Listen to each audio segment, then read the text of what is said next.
Hello, and welcome to Wild Animal Encounters series.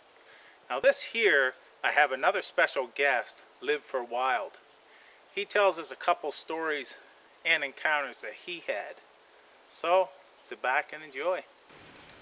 Hi, my name's John from Live4Wild channel. Kullcraven Bushcraft is doing a wildlife encounter series, which I love hunting stories, wildlife encounters.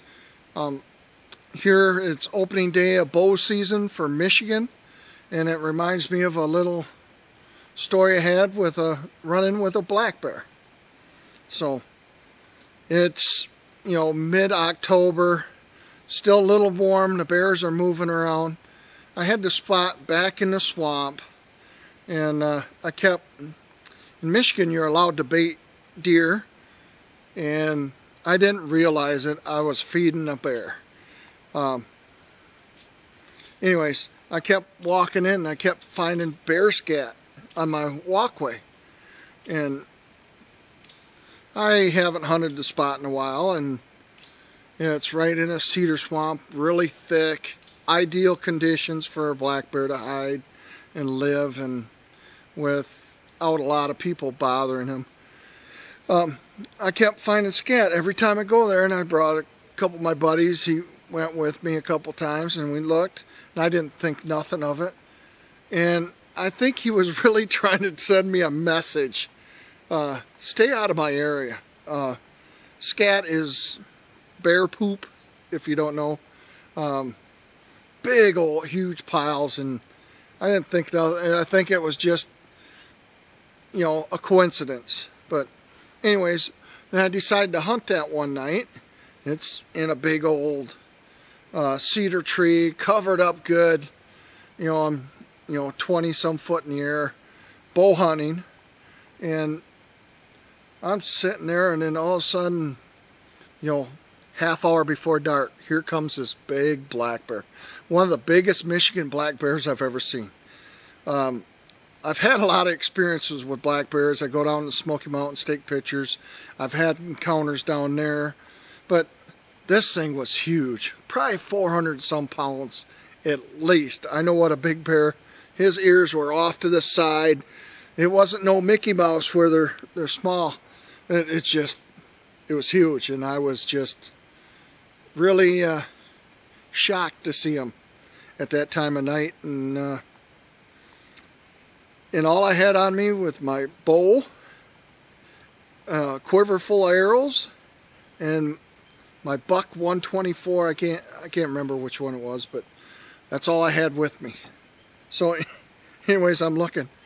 It's almost time to get out of this tree, and I'm looking. Okay, I'll throw something at him, scare him away. Bears are more scared than humans. Took my quiver, threw it. It landed about 5 feet away from him. He just looked at it and then I was dumbfounded, and I said, "You big dummy, you just threw away part of your weapon. I ain't gonna do nothing with this bow." So eventually he scattered off after he got done eating, and I got down just at dark, just hoping he was gone, and I grabbed my quiver and arrows, and I walked. I did not run, but it seemed like one of the longest walks I've had out of the woods in a long time. All I had was my little buck knife, and I had my hand on there, a flashlight, and I was talking and making all kinds of noise. So that was one of my black bear encounters. So yeah, you got to be careful out in these woods. There's a lot of animals out there bigger than you are. I have one more black bear story. Me and my buddy used to go down to the Smoky Mountains, or when I went with my family, I'd get up at 5 in the morning. All the kids and the wife are sleeping in. Sometimes they're like pet raccoons, man. They just lay around until it's time they decide to wake up. Anyways, I'd get an early start on the day. I'd get up at 5 in the morning. I'd run up in the mountains, up in Cades Cove area, some of the Roaring Fork Road, and I'd go take black bear pictures. But I am not like a typical tourist. I know how to hunt black bears. I've shot a couple black bears in my life, and what I do is you'll see all these people pulling off the side of the road and parking because they're all a bunch of black bears and just tormenting. I do is I go up to the woods where I know there's black bears, or I'll find their food sources and whatnot. I'll go in there and I'll just like slowly walk, or walk like stalk hunting, but I'm with a camera. I'll go 25 yards, stop, and just look around. I take my time and let the bears do their normal routes, and I've got tons of black bear pictures. But anyways, I was doing that, and then I had seen this one black bear come along, and I was with my buddy. He was taking pictures too.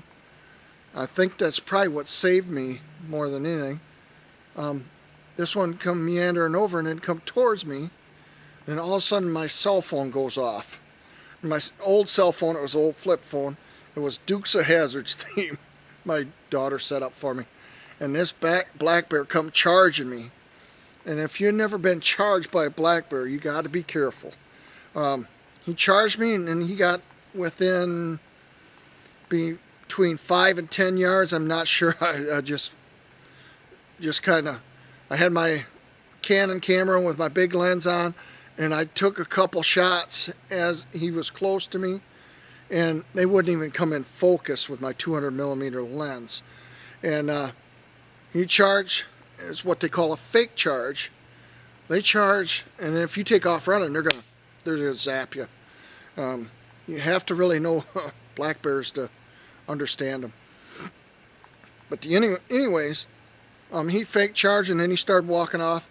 And if you never heard him chomp their teeth, that's another warning sign. It makes the hair on the back of your neck stand up.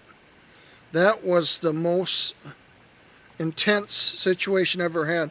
I think I got saved because I had my buddy about another 20 yards behind me, and we looked as a group. So this bear was in rough shape.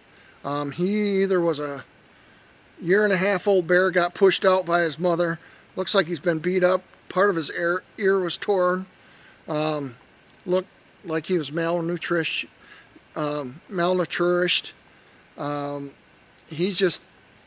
He looked rough. I could show you a few pictures here of what he looks like, and I looked at my facts on my 200mm lens. He said it was like 5.9 feet away. I'm not sure if it's that.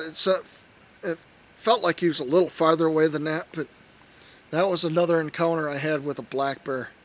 And you got to be careful, even in state parks where they know they're pretty safe, or not state parks, but national forests where they can't be hunted. But you got to really know, because if you would have took off running, you'd been in trouble.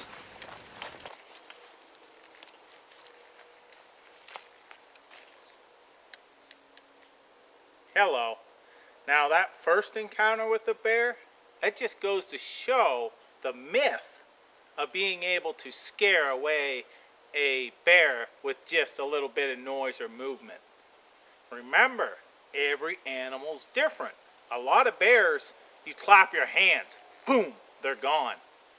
Not always. I have heard, even from friends, where you have a bear down eating your apples while you're in a tree stand because you're baiting for deer, and they shoot beside it to try to get it to go. It will jump and run over sideways and go right back to eating the apples. That's it. Not every animal is the same. That's what I'm trying to get across in this video series. It all depends on the animal and how it's going to react, and be aware of that. Now that second encounter, he was false charged. Now bears will do that a lot. They size you up and they run at you to see if you're going to run away or not. If you run away, they will instantly think you're prey or that they have got the best of you. Now what's said is that you back away. Whoa, whoa, make yourself look big. Hey, hey, hey, whoa, whoa, and back away. Now, that has worked. Do you just stand there? Well, if it's a false charge, you're fine. If it's not, you should be making some distance backwards as well. Just maybe to give you that extra second or two. Maybe get into the bushes and it loses sight of you. Now, there's no right or wrong. And every situation is different. I want to thank Live4Wild for sharing his stories. And also the experience that he shared. There's always a message. Thanks for watching.